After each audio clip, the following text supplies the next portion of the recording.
Grace and peace to you, and welcome to Reaching for Real Life Radio with Sean Azzaro, the senior pastor of River City Community Church in San Antonio, Texas. Now, this is a church that exists to help people like you find the real life you were created for and find it to the full. That's what Jesus promised in John 10:10. And today we continue in this new series called The Exodus, as the end of this series will end with Easter.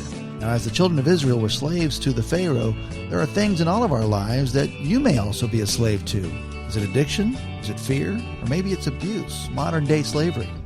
Pastor Sean will share 3 key things to living free. And living free means living out God's plan and purpose for your life. ReachingForRealLife.org has this full message, sermon notes, and series available for free. If you feel led right now to bless this listener-supported radio ministry, then please do so today.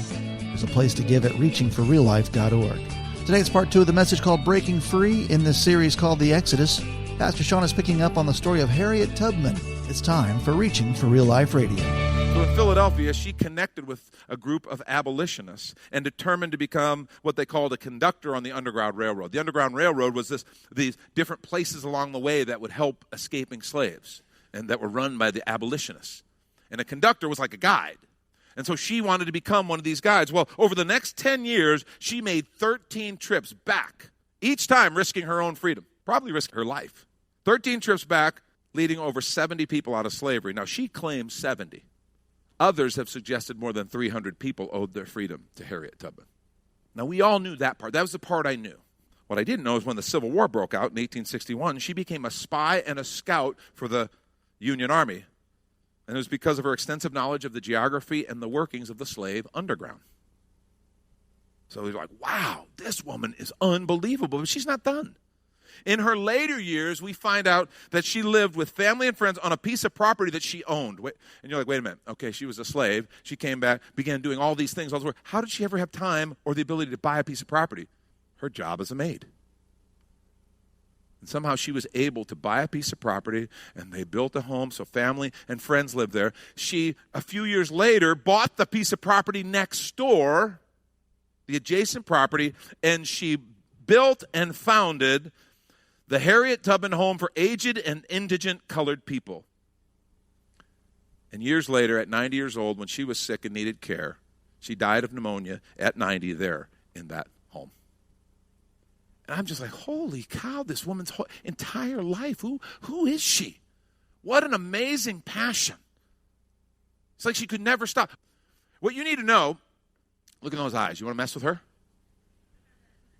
Here's the deal. The movie depicted her as kind of hard and a little bit radical. You know, not really understanding of people who weren't serious. And I'm like, when you think about what she went through, you think about what she had to fight to break free, and you think about what was at stake, it's like, yeah, I guess that would make you a little bit radical. I guess that could make you the kind of person that, more laid-back people might not really be able to relate to. Because she had this incredible drive. And see, here's the thing. She was radical because those who've been enslaved and truly set free understand what's at stake. Like maybe nobody else does. They know what enslavement is like. They know the crushing, soul-crushing heartbreak, and then they know what freedom is like. And it's like, I want to do whatever I can to see people set free. She could never have set those people free if she would have remained a slave, if she would have never gotten free first. See, that's why you'll never reach the world until you've truly been set free from the world. Quickly flip over to John 17. I want to look at just a couple things that Jesus said. This is a high priestly prayer. John 17, I'm going to begin reading at verse 14. I think he gives us 3 keys in this passage to breaking free that we can look at. Listen to what Jesus says. Verse 14, I've given them your word, talking about his followers. I've given them your word, and the world has hated them because they are not of the world, just as I am not of the world. I do not ask that you take them out of the world, but that you keep them from the evil one. They are not of the world, just as I am not of the world. Sanctify them in truth. Your word is truth. And then he says this, as you sent me into the world, so I have sent them into the world. There's 3 very important points that Jesus is making. First thing is, we are not of this world. In fact, he says the world hated them. It's going to hate them just the way it hates me. And that's hard. That's hard for us to think about. Again, those of us who've grown up in America, we've had it kind of, well, maybe not. I don't think we understand in the same way that some others might. But Jesus made crystal clear, yeah, they're not of this world. The world hated me. The world's going to hate them. And he said the reason is he's not of this world. He says they're not of the world just as I'm not of this world. My kingdom, remember what he said? My kingdom is not of this world. It's something different. And then yet, in verse 18, we're told he sent us into the world. It's almost like there's this, we're being pulled out of the world and then sent back into the world. 3 keys I think Jesus alludes to that will help us in this journey to breaking free. The first is to learn to see the world as it truly is. Jesus' language seems a little harsh to us. The world hated them. Oh, we don't say hate. Yeah, well, Jesus does. Because he's not playing, and he understands what's at stake. See, we need to learn to see the world as it truly is. We are not of this world. This world is not our home. You know, just like Moses and Aaron found out, don't expect the godless world to know your God, to know about your God, to care about your God. This is hard for us as Americans who, honestly, we grew up saying, for God and country. It's like they're the same. They're synonymous. Are you a Christian? Well, I'm an American. Hello. I mean, a lot of people, that's kind of the way, well, yeah, I'm not some heathen. Didn't mean I'm a Christ follower. It meant, no, of course, I'm a member of such and such church down on the corner, and, you know, I stand for the Pledge of Allegiance. I put my hand over my heart. I remove my hat for God and country. That statement would seem ridiculous to most people throughout church history. They're like, what? How do you do that? Because they understood the world as it is. They saw, wait a minute, this gospel that Jesus taught, this walk that Jesus walked that he's called us to, the world doesn't get that or like that, and the world doesn't accept that. The world will hate you for that. If you walk and follow Jesus, they don't get that, they don't understand that. And I think sometimes because of our setting, we've kind of been able to enjoy a foot in both kind of camps. And it just doesn't work that way. Doesn't work that way. Don't expect a disobedient world to make obedience easier. When you begin to say, I'm going to follow Jesus, God's called me to do something, and I'm going to really live my life for Christ, and I'm going to live like Jesus because he's filled me with the Spirit, he's forgiven me my sins, and I'm following Jesus. Don't expect the disobedient world to go, oh, well, let me hold the door for you. It doesn't work that way. And I think when we look at the world, don't ever underestimate the pride and rebellion in the human heart. I mean, if you're honest and you've ever come to the place of repentance as a follower of Jesus Christ, you know the pride and rebellion in your heart. Well, don't ever underestimate the pride and rebellion in the heart of the whole world. 10 plagues Pharaoh endured. What a picture of the pride and the carnal nature. And Exodus 7:3, remember when it talked about the hardening of Pharaoh's heart? The question I have is, did God miraculously do something to Pharaoh's heart that changed him, that he wouldn't have ordinarily done? Or did he simply make a demand that activated the rebellion in Pharaoh's heart? When God said, I'll harden his heart, was he saying, I'm going to take action and change Pharaoh's heart so he will not respond? Or did God know, my command, my demands on Pharaoh will activate the rebellion in his heart and he will rise up and resist me? Because what's interesting is in Exodus 8:14 and 9:34, we're told that Pharaoh hardened his heart and even said that he sinned in that, so he's responsible for it. It's interesting, Romans chapter 1 talks about godless people and says God gave them over to their lust, gave them over to degrading passions. In other words, they were already there, but God let them follow the evil of their heart.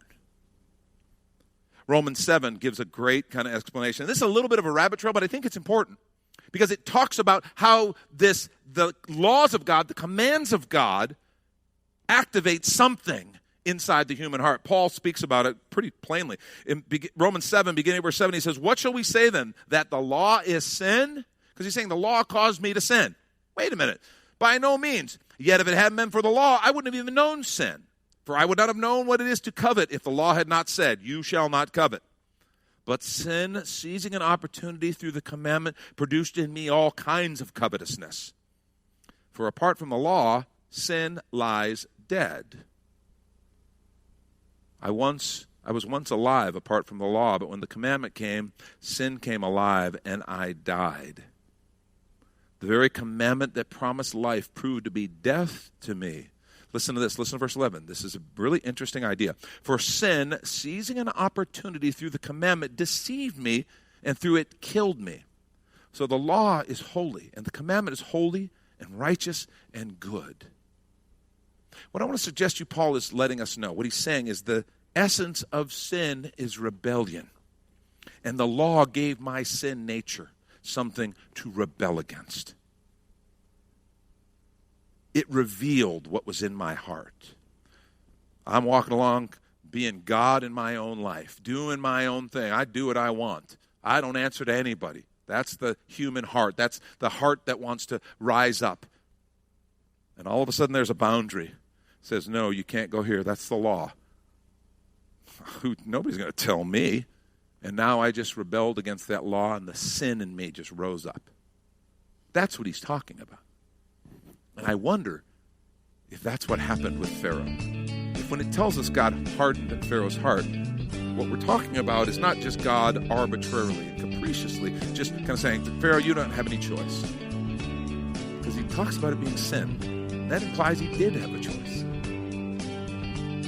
But I know the rebellion of your heart and this law of mine is going to raise that up, and it will harden your heart against me.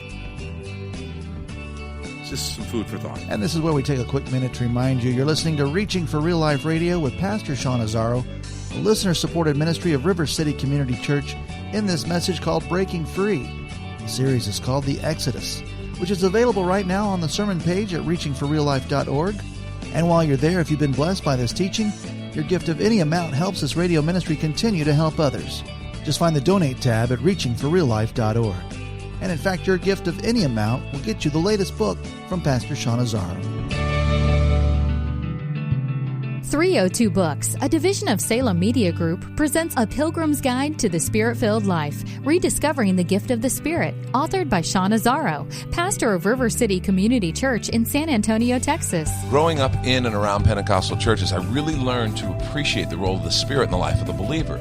But I also saw what I considered to be imbalance and excess in some of our churches when it came to how we taught about the infilling. Now available at Amazon.com, Sean Azzaro shares his most requested teaching and radio broadcast series in a devotional form, encouraging you to embrace the Spirit-filled life. I wrote in a devotional style to encourage readers to examine the Scripture with fresh eyes and make room for the Lord to speak about the role of the Spirit in our lives. The goal of the whole book is to simply make you hungry for more of the Spirit. Order your copy of A Pilgrim's Guide to the Spirit-Filled Life by Sean Azzaro today at Amazon or reachingforreallife.org. And now the conclusion to the message, Breaking Free. This is Reaching for Real Life Radio.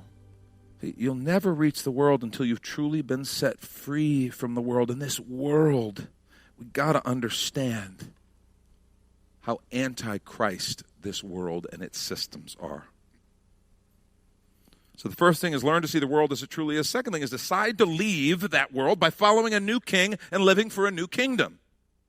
Decide to leave by following a new king and living for a new kingdom. You can't kind of leave. Okay? You can't sort of leave. Well, I sort of want to leave the world systems. I sort of want to follow Jesus in his way, but I kind of want to do this too. So I'll just kind of keep my foot on both sides of the fence. It doesn't work that way. We have to decide as followers of Jesus Christ, it means I'm following a new king. I'm living for a new kingdom. Remember what Jesus said? I'm not of this world in John 17. He said, I'm not of this world. In another place, he said, my kingdom is not of this world. What that means is all of a sudden I'm born into a new family. I have people who now I share spiritual DNA with. I'm born into a new culture, new understandings, new values, new rules and new norms. Because I'm now under a new king. I'm following a new king. I'm part of a new kingdom. Everything is different. And this is hard for us. See, follow Jesus. And that means no compromise. I don't get to follow Jesus and, no, I follow Jesus. And I'm telling you, this is the part where for those of us who are Americans, in the American church right now, we are struggling because we have kind of convinced ourselves for many years that we didn't have to make this choice. And really on an overt kind of fundamental level, we kind of didn't. We could be an American in good standing and accepted and successful and all those things and be a Christian. There was no negative ramifications of that. And we did have this God and country thing, and they kind of went together. Well, as that has changed, it's changed unbelievably. Think about the last 10 years, how much has changed. As that has changed, we're struggling. There used to be political groups called the moral majority or the religious right, and through legislation, through getting politicians elected, we could kind of keep some of our values and some of our morals at the center of our nation. And you got to understand something. I am grateful to have been born in America. I am grateful for this nation. That being said, things are changing at an unbelievably rapid pace. Stop and think about our sexual ethics that the Bible teaches us about healthy family. Sexuality is so important because it's the gift God gave us to share in His creative nature. That's why it's called procreation. We get to share. We get to help be involved. A man and a woman together get to help be involved in bringing people into the world. What an amazing privilege. What a gift.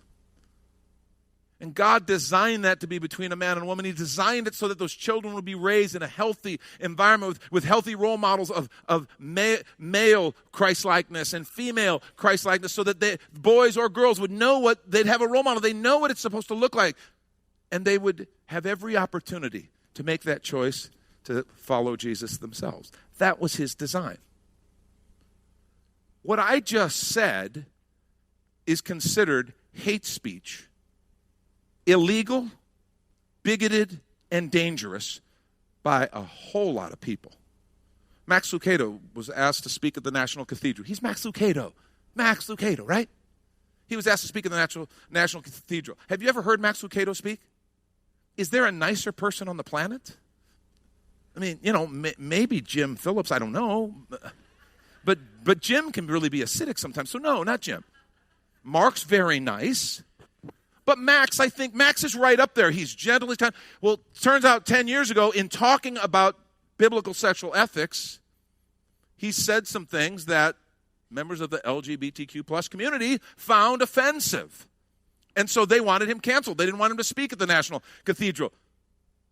They wanted an apology. And it's like, what, Max Lucado? I've listened to that guy a lot. I've talked to him. I've met with Max. He is a neat guy. He's so gentle. It's like, dude, if that guy's offensive, what chance do I have? Zero. Thank you, Christina. Say, no, you have zero chance. Maybe negative chance. No, I'm serious. But this has happened also so quickly. And it's like the world is changing and morphing so quickly under our feet, the church doesn't know how to deal with it. And we're in many ways not responding well to it. But what's happening, and I have to tell you, I think this is going to be good for the kingdom of God. It's going to be good for the church. Now, the church is going to get smaller. Because a lot of people who are just in the church because good connections and, I want to be a good person. They're not really into the whole following Jesus part, but, I'm part of the church. Those folks are going to fall away because they're not going to suffer the being ostracized, being labeled, maybe even being litigated for our views and our decisions and the things that God has asked us to be about. And that's serious stuff.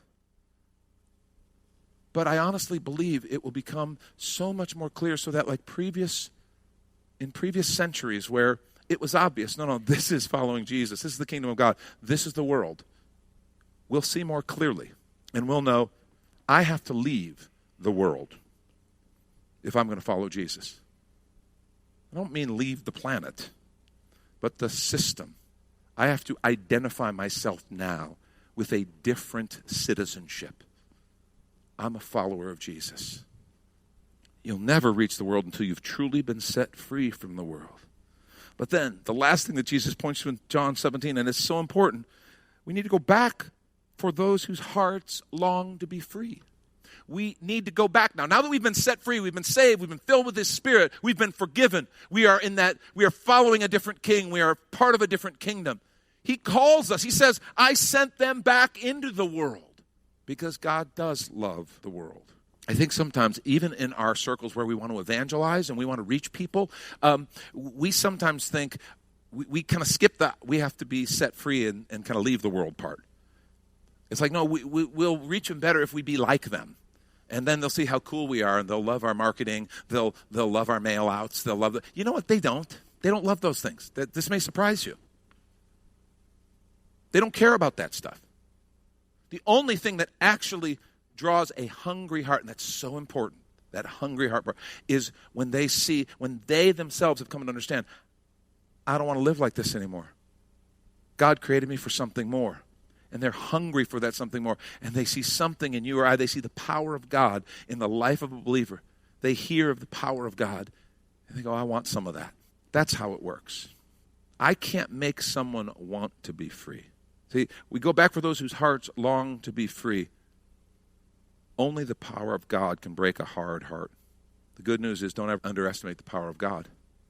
Once we are free, once we've been set free and he's broken that hardness in our heart and he's led us to salvation, he's filled us with his Spirit, our hearts will long to see others free as well. Just like Harriet Tubman. Just like something in her said, no, I'm free and it's awesome. And I want that for others. And so I'm going to risk my life, give my life to the prospect of helping other people experience what I'm experiencing. Another great example of that is St. Patrick. This week we're going to be celebrating St. Patrick's Day. You need to know that hasn't always just been a celebration of drinking beer. I realize what it has become. But St. Patrick is a really incredible character, individual in church history. He was born in Britain, late 4th century. At age 16, he was captured by some Irish raiders and taken into captivity and turned into a slave.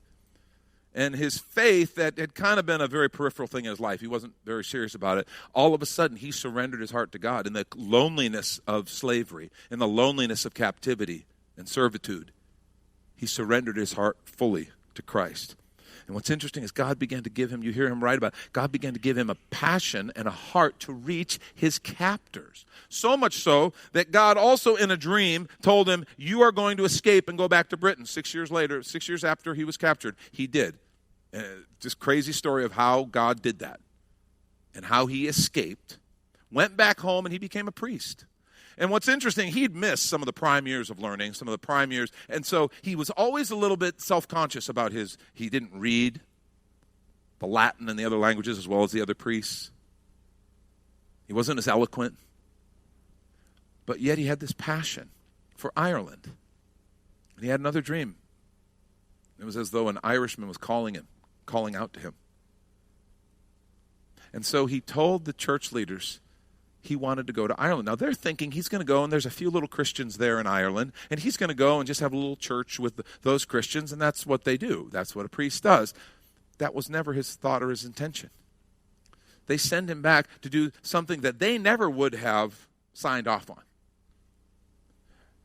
Patrick of Ireland baptized thousands of people, established, I don't even know how many monasteries and abbeys, so that when he died, Thomas Cahill, historian, tells us that after Patrick's death and generations afterwards, as the mainland of Europe fell into the Dark Ages and much of the religious learning, much of even literature, even the Greek and Roman and classic Western literature was lost, that had been preserved by these little Irish monks in their little Christian enclaves in Ireland. And eventually, as the mainland of Britain entered into the Dark Ages, as the Roman Empire kind of crumbled, these monks went and began evangelizing, and they also brought so much of the classic literature and so much of Western civilization with them. All because Patrick had a heart to see Christ brought to his captors, not fellow slaves, but to the people who had captured him. That is the passion for the gospel that God wants us to have. Here's my question. He longed to see his Irish captors set free. Who do you long to see set free? See, we got to understand we have to break free from this world. We're still in it, but we're not of it at all. We are of a different king and a different kingdom.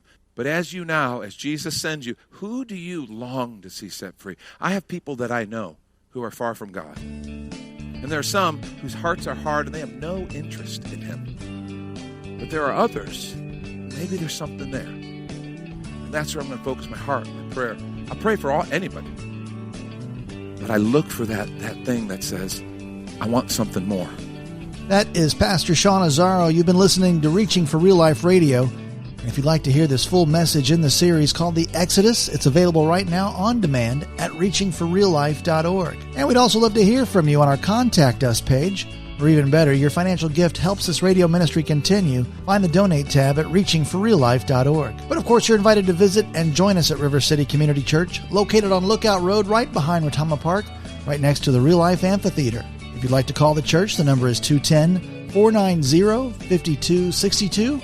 As Reaching for Real Life Radio is a service of River City Community Church. We hope you join us again next time as you travel the road to real life.